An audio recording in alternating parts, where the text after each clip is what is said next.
So I'd like to share with you a poem that I read, that I developed and read at the Sisters Dialogue Poetry for Liberation. Okay, so again, get your blood pumping. We'll start March and some chanting. Okay, so this is called Sisters in the Spirit, a Call to Liberation.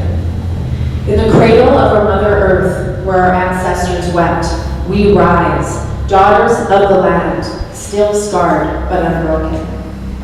Beneath the weight of centuries, we carry the memory of stolen tongues, silenced hearts, and bodies betrayed. Our spirits burned by the fire of the settler state greed, a world built on bones, a truth they refuse to see. They call us savage, call us weak, call us less. But we are the thunder, we are the wind, we are grandmother moon's caress.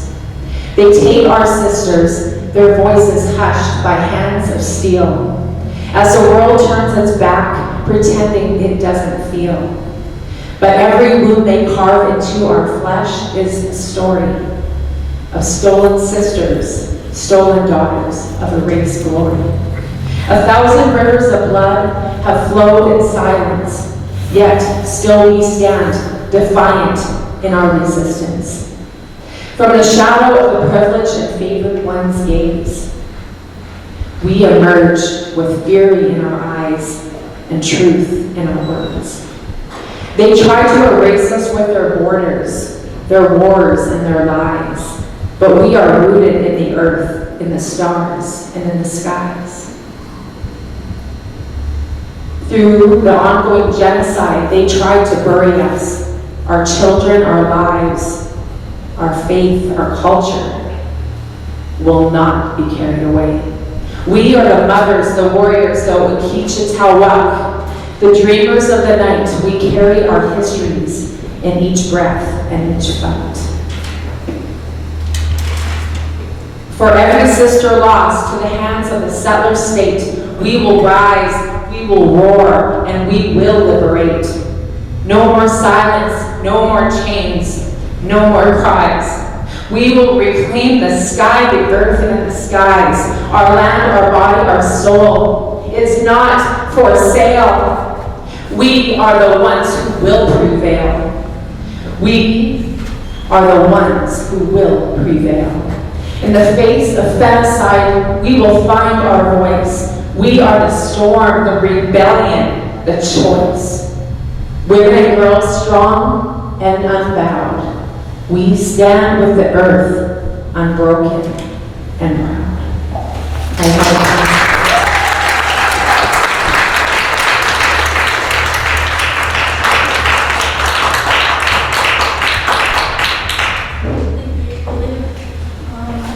Just a little bit about myself. I'm from Treaty 8, there's Lake, Alberta. But I grew up here in Miigweech, Edmonton. I grew up in a foster care system for most of my life, and I'm on this journey of reclaiming back my identity. But how this all started with me was back in July 10th of 2021. I used to go to a school called Indigenous High School, and one of my classmates, Nicole Brenton, she's still missing to this day. And at that same time, I went through something really traumatic, and all of a sudden I started going to my women, and at that time I was going through the court processes for domestic violence, and all of a sudden a project came about for East Delaware, and that is how I met April Lee back in 2021. And this project has been going on longer than I have been alive. So that is how I came to be, and how I still continue alive. This good fight with everybody. And I'm gonna give it 5 minutes, and then we're gonna be going on to the march here. Also too, just a heads up.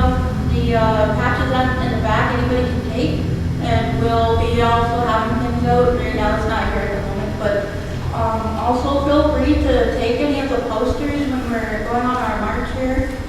And yeah, that's all. Thank you very much. I'd just like to acknowledge we are on Treaty 6 land, and as such we will follow proper protocols to take care of it, to take care of the land, the water, the animals, plant life, the medicine, all that swim, that crawl, that fly, all these things. This movement, the Stolen Sisters, began about a quarter century ago. And you can blame our friend April Eve here for that.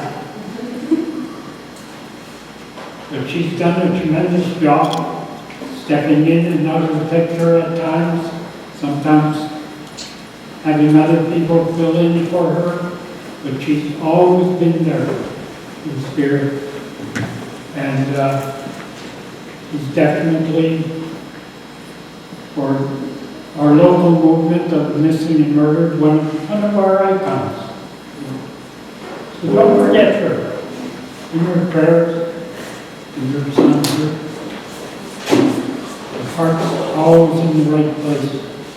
Myself personally, having spent 8.5 years in residential school, 4 abusive foster family homes, and going on my own at 16, I've seen a lot of trauma through my years, my decades. It's not been pleasant. And, you know, it's an ongoing challenge and battle all the time. It's always uphill. And even with governments, we still have to fight and struggle through. Even with our own national Native organizations, we have things that need to be corrected, to be updated. We need more attention to our missing and murdered from both government and our organization. And don't forget that. You know, let today's youth know about that also, and the value of it. It's only people like yourselves who show interest by being here today and showing your support for this movement, that we can keep moving forward, you know. But you've got to share it with other people. Do it with a good heart, a good mouth, open ears, open eyes. You know, be respectful in that, but let others know the realities and the fact that nothing has changed.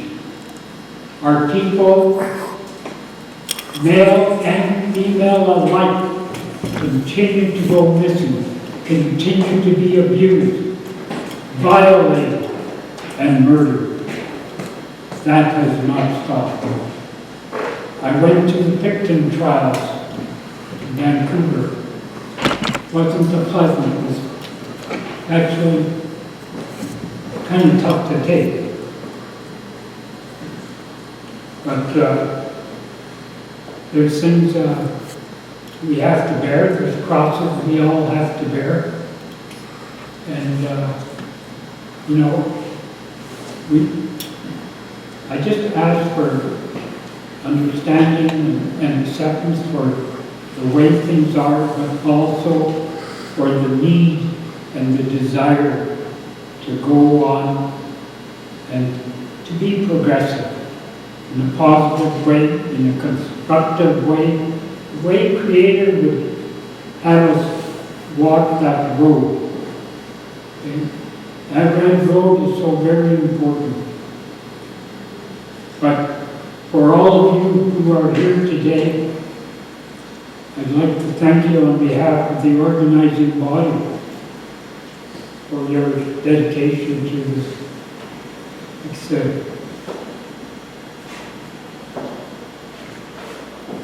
I acknowledge receipt of tobacco to do the opening prayer. you think?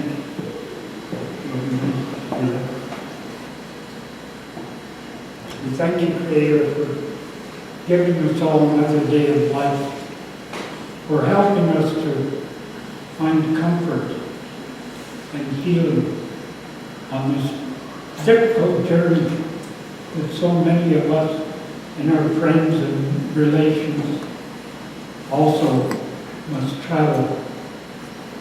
These are not easy times, and there's a lot of turmoil in the life, Creator. And we ask you to fix that.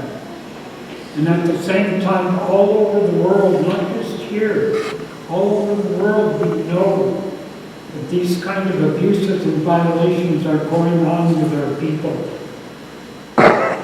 Native people in other countries, Black people in other countries, Oriental people, all kinds of people are struggling with the same kinds of persecutions and violations as we are here in Canada. And never forget that. We are not in this alone, Creator. We ask you to bring us together with a good heart and a good mind and a good soul to do what we must to eradicate those who would harm our young ones, our women, and our men. We thank you again, Creator, for bringing people here together. Have a good trip and a good return to your home fires. It's my aye. Aye. Just want to call up Kate Quinn to do the speech. Thank you.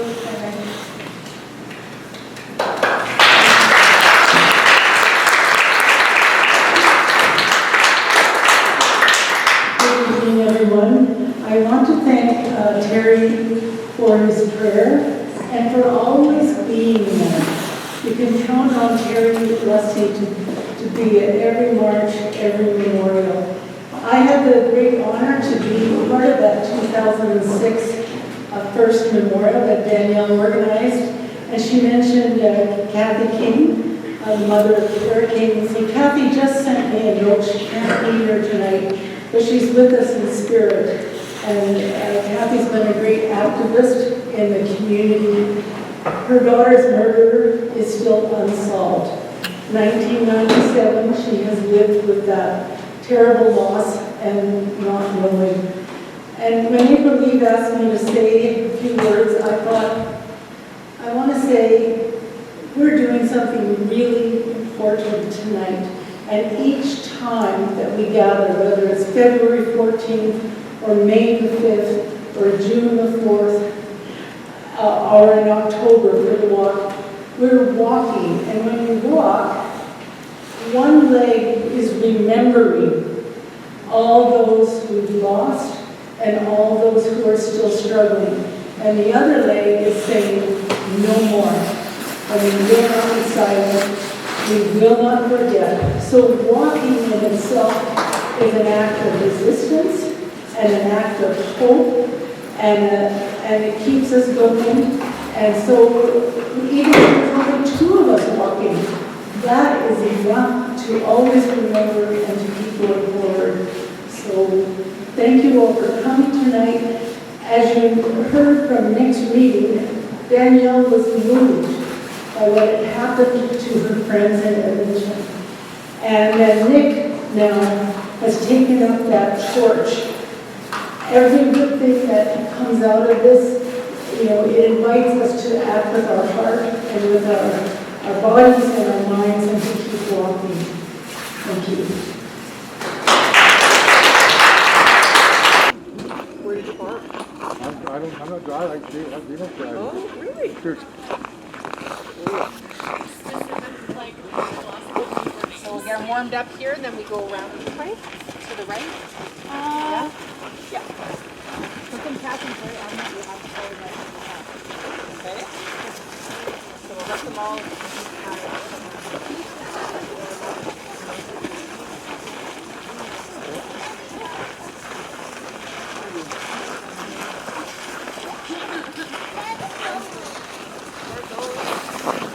So because it's so cold, we're just going to do the block around the church, okay? But famous quote by civil rights activist Malcolm X was, if you really want something, you better make some noise. So we're going to make some noise, okay? So don't be shy. Don't be shy. Okay? And do a quick warm up here. When I say justice, you say now. Justice. Now. Justice. Now. When I say hear us, you say now. Hear us. Now. Hear us. Now. What do we want? Justice. And when do we want it? Now. What do we want? Justice. And when do we want it? Now. Not tomorrow, not a week from now, 10 years from now. We want justice now. No. No more stolen sisters. No more stolen sisters. No more stolen brothers. No more stolen brothers. 1, 2, 3, 4. Not one more. Not one more. 1, 2, 3, 4. Not one more. Not one more. 5, 6, 7, 8. Stop the violence. Stop the hate. 5, 6, 7, 8. Stop the violence. Stop the hate. No pride in genocide. No pride in genocide. No pride in genocide. No pride in genocide. Ho ho. Hey hey. Ho ho. Hey, hey. It's getting cold. Okay, let's get started.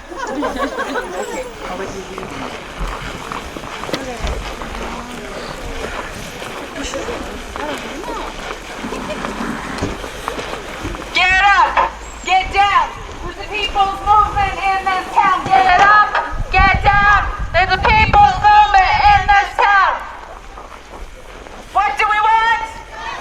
And when do we want it? Now! What do we want? And when do we want it? Now! No more stolen sisters! No more stolen sisters. No more stolen brothers. Not one more! Not one more! 1, 2, 3, 4. Not one more. Not one more. 5, 6, 7, 8. Go to the front. Go to the front, get the front shot. 6, 7, 8. Stop the violence. Stop the hate.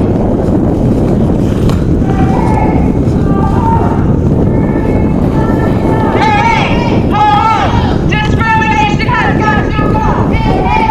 Ho, ho. Discrimination is go. Hey, hey. Ho ho!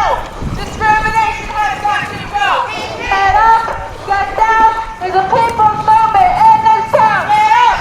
Get down! There's a people's movement in this town!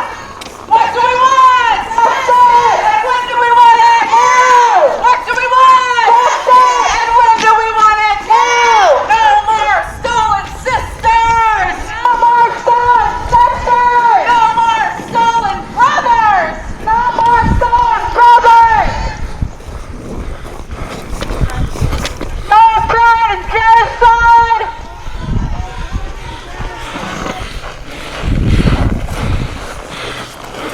Hey, hey! Ho, ho! Femicide has got to go! Hey, hey! Ho, ho!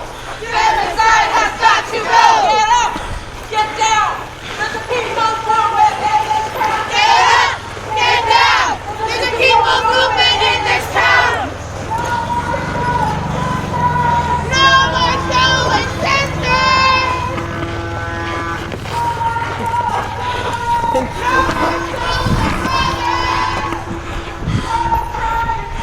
brothers. Watch your step, okay? You're...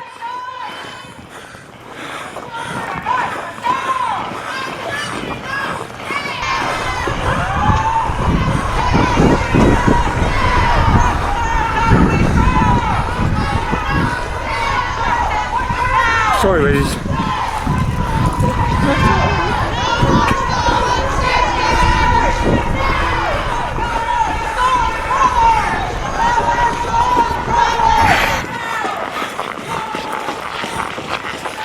No more stolen sisters. No more stolen brothers.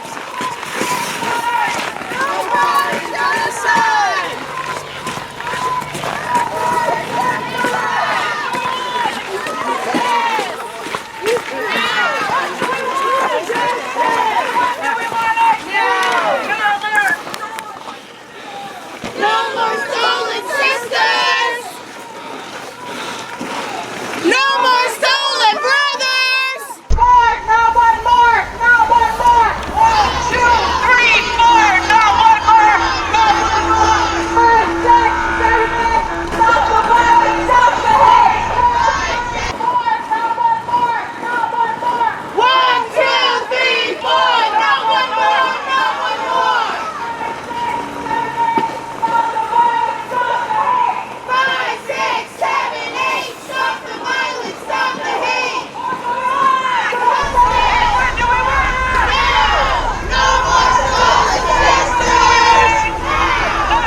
Wow.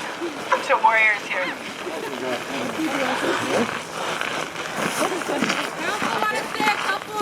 Good direction. Good direction. I've never filmed anything before. Just hold on. One of our grassroots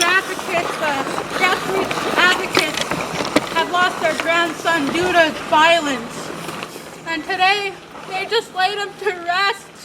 Please keep their family in your hearts and pray for them, that they get justice. Thank you, Miigweech.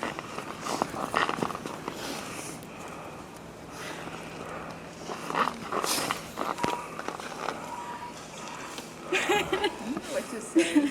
You chat. What do we want? What do we want? What do we want? What do we want? Justice! When do we want it? Now!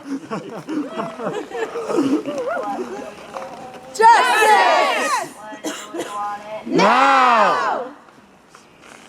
No more stolen sisters. No more stolen sisters! No more stolen brothers. No more stolen brothers! That's right, next gen. Okay.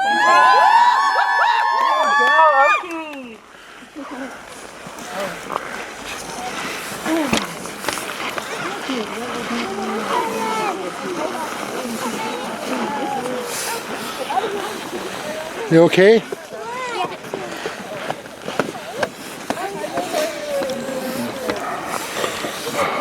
Are you one of the main organizers of this event? For this year, yes, I am. And along with the youth-led initiatives. And where are they from? They're from some part of U of A, and also some of them that were, other community-led based events and grassroots. I met Danielle when I first moved back to Edmonton after 28 years, and I found little change for the Aboriginal people back then. Do you think much has changed for the first people in Edmonton, Alberta, Treaty 6 territory? Honestly, it has not changed, and I feel like it's gotten worse than it has within the last, 14 years. And, the biggest thing right now is that Edmonton is facing a major crisis on the sex trafficking ring. And that's one of the things that we want to talk about. And also, within our own communities, lateral violence is another thing. You were adopted, like myself. I'm a 60s group survivor. Yeah. Has anything changed in the fostering system for our young people today as opposed to the time I was a foster child, which is like 40 years ago? Honestly, not much has changed. It's still the same. It's still running with this racist policies, taking young children from families, even without reason.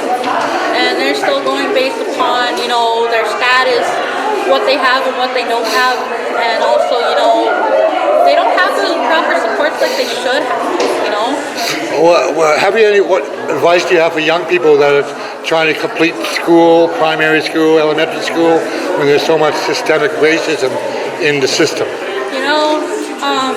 Sometimes it may be a bit scary, but reach out to somebody, talk to somebody about it, and also, if you can, be that voice for the people and be that voice for people that can't speak for themselves. Well, thank you so much. I have a young man here, Anthony St. Clair. He's a young person. We'd like to ask you a couple questions, please. Yeah.